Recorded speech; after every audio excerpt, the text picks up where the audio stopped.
ఈ నెల 20న కేసీఆర్ పులి వస్తున్నారంటూ బీఆర్ఎస్ నేతలు చేసిన వ్యాఖ్యలకు కౌంటర్ ఇచ్చారు కాంగ్రెస్ నేతలు. బీజేపీ లీడర్లు ప్రమాదవశాత్తు గెలిచారంటూ ఆరోపించారు.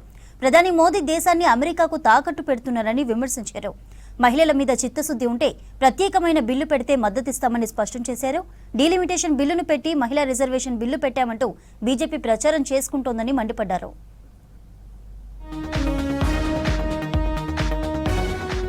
ఈ నెల 20న కేసీఆర్ పులి వస్తున్నారంటూ హరీష్ రావు చేసిన వ్యాఖ్యలపై కౌంటర్ ఇచ్చారు పీసీసీ చీఫ్ మహేష్ కుమార్ గౌడ్. అదే రోజున ఆ పులి తిన్న మేతను బయట పెడతామన్నారు. ఎన్ని ఆవులను మేకలను తిన్నదో చెబుతామన్నారు. బీజేపీ లీడర్లు ప్రమాదవశాత్తు గెలిచారని, ఓవైసీ పేరు శ్రీరాముని పేరు తీయకుండా కమలం నేతలు ఎన్నికలకు పోతారా అని ప్రశ్నించారు పీసీసీ చీఫ్. మేము కూడా అదే 20 తారీఖున పులి యొక్క మేత గురించి బయటపెట్టాం. ఎన్ని మేకలు తిన్నది ఆ పులి, ఎన్ని ఆవులు తిన్నది, ఎన్ని కాళేశ్వరాలను తిన్నది, ఎన్ని మేడిగడ్డలు తిన్నది, ఇవన్నీ కూడా బయట పెట్టబోతా ఉన్నాం. పులి పాపం పులి ఫామ్ హౌస్కి పరిమితమైంది. ప్రధాని మోదీ దేశాన్ని అమెరికాకు తాకట్టు పెడుతున్నారని ఆరోపించారు మహేష్ కుమార్.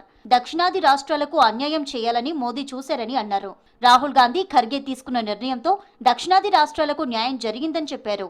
మహిళల మీద చిత్తశుద్ధి ఉంటే ప్రత్యేకమైన బిల్లు పెడితే మద్దతిస్తామని స్పష్టం చేశారు. హైదరాబాద్ ఇందిరా పార్క్ ధర్నా చౌక్ దగ్గర యూత్ కాంగ్రెస్ ఏర్పాటు చేసిన మహాధర్నాకు హాజరయ్యారు Mahesh Kumar. US trade deal ను వెంటనే వెనక్కి తీసుకోవాలని డిమాండ్ చేశారు. అపోజిషన్ పార్టీలతో ఏకమై బిల్లుని వీగిపోయి చేశారు. ఇది ప్రజాస్వామిక విజయం అనే మాట కూడా ఈ సందర్భంగా మనవి చేస్తా ఉన్నాం. దక్షిణాది రాష్ట్రాలకి మోసం చేస్తే ఊరుకున లేదని మన రాష్ట్ర ముఖ్యమంత్రి రేవంత్ రెడ్డితో పాటు తమిళనాడు స్టాలిన్ గారు, పాండిచ్చేరి ముఖ్యమంత్రి గారు అందరూ కూడా ఏకమై గలమెత్తని వేళ పార్లమెంట్లో తగు గుణపాఠం చెప్పినటువంటి పరిస్థితి. డీలిమిటేషన్ బిల్లును పెట్టి మహిళా రిజర్వేషన్ బిల్లు పెట్టామంటూ బీజేపీ ప్రచారం చేసుకుంటోందని విమర్శించారు ఎంపీ చామల కిరణ్ కుమార్ రెడ్డి. బిల్లును అడ్డుకోవడంలో ప్రతిపక్షాలు ఏకతాటిపైకి వచ్చాయన్నారు. బీజేపీ కుట్రలను ఎండగట్టామన్నారు. సీఎం రేవంత్ రెడ్డి దక్షిణాది ప్రజలను ఏకం చేయడాన్ని హరీష్ జీర్ణించుకోలేకపోతున్నారని అన్నారు చామల. ఢిల్లీలో బీజేపీ మంత్రులు ఈ రోజు బ్రేక్ఫాస్ట్ కి కొంతమంది నాయకులను ఇన్వైట్ చేసి అక్కడ పోయిన దాన్ని కూడా మీరు రాజకీయం చేయాలని చూస్తున్నారు. గతంలో మీరు ఎప్పుడు కూడా వేరే పార్టీ నాయకుల ఇంటికి గాని రేవంత్ రెడ్డిది హైబ్రిడ్ కాదు, క్రాస్ బ్రీడ్ అంటున్నావు. క్రాస్ బ్రీడ్ మనది. ఎందుకంటే క్రాస్ ఓటింగ్ చేసి 8 మంది ఎంపీలను బీజేపీ వాళ్ళని అక్కడికి పంపించింది మీరు. ఈ రోజు వాళ్ళు మాట్లాడకపోవడం అనేది చాలా దౌర్భాగ్యమైన విషయం. అది ఎందుకు మాట్లాడతలేరు? మీరు గెలిచి ఉంటే మీరు మాట్లాడతారు. ఎందుకు గెలవలేదు? అవయదానం చేసి ఎందుకు 8 మందిని గెలిపించారు? కేవలం కాంగ్రెస్ పార్టీని ఓడగొట్టాలనే కదా.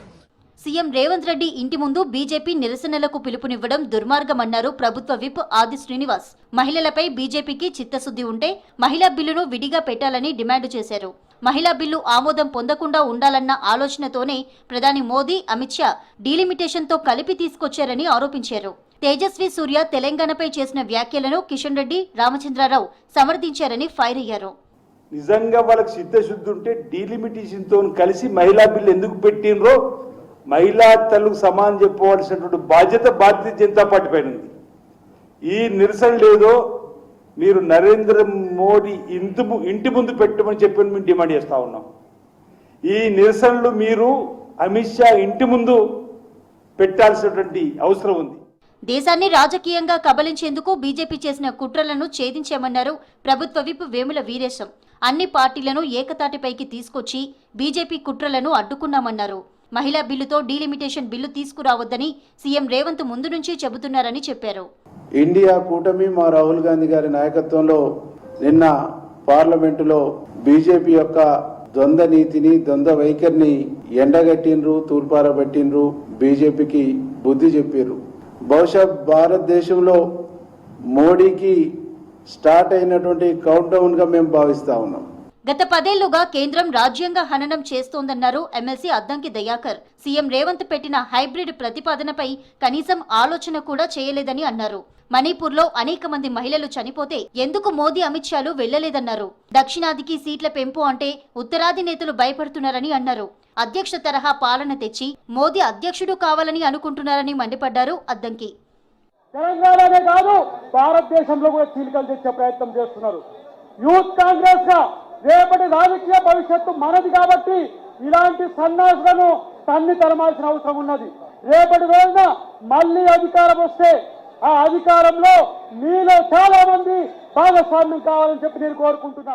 అరేవ్ అలైవు వారోత్సవాల్లో భాగంగా నిర్మల్ జిల్లా ఖానాపూర్లో ఆటో డ్రైవర్లకు అవగాహన కల్పించారు ఎమ్మెల్యే బొజ్జు పటేల్. ఆటో డ్రైవర్లందరూ ట్రాఫిక్ రూల్స్ పాటించాలన్నారు. ప్రయాణికులను సురక్షితంగా గమ్యస్థానాలకు చేర్చాలని సూచించారు. రోడ్డు భద్రతపై అవగాహన కల్పిస్తూ ఆటోలకు రేడియం స్టిక్కర్లు అంటించారు బొజ్జు పటేల్.